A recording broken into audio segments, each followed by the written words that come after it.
Sa outlet kong ito, ngayon, mga 15,000 na siya. Pero kung pagsasama-samahin lahat ng outlet ko, mga nasa 40 monthly. Kung maka 500 ka lang, di ba? I-multiply by 30 yun, 15,000 na yun, di ba? So, kung maka 5,000 ka pa, ang laki na. Maraming naibigay sa amin yung business na to. Ngayon nga, nakapagpundar kami ng condo. Yung unang condo namin sa Pasig, yung pangalawa namin sa Mandaluyong. Then sasakyan, dalawang sasakyan.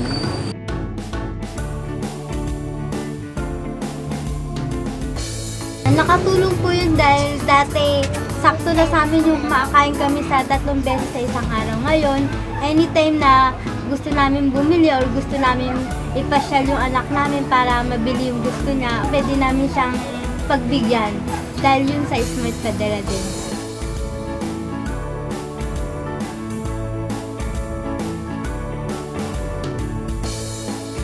So, nakatulong yung Smart Padala sa community namin. Yung iba kasi ma'am, nahihirapang kumuha ng claim na mapadala na sa ibang lugar. Sa amin nga ma'am, ang kailangan mo lang yung confirmation ng Smart Padala mo, na din yung oras, yung reference number, saka yung amount kung magkano i-claim. Then ipapakita lang sa amin, then may bibigyan namin agad-agad.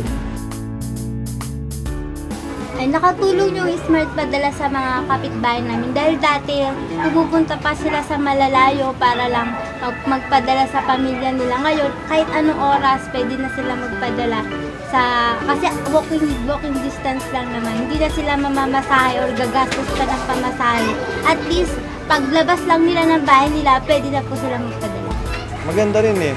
Kasi nalalaman namin yung tungkol sa domestic remittance na i-educate din yung mga tao ko. Ano kasi ako, nagtatrabaho ako sa bangko ako. Parang sideline ko lang itong may tindahan. Nakakatulong sa mga tao ko. Kung gusto nilang magtayo ng Smart Padala, kahit sa konting puhunan lang mag-start sila, tiyagain lang nila yun. Kahit na gano'ng kalit yung puhunan mo, kapag yun na pagtiyagaan mo, lalaki at lalaki yun, na hindi mo akalain na ayun na pala yun, na ito na pala, lumaki na pala siya.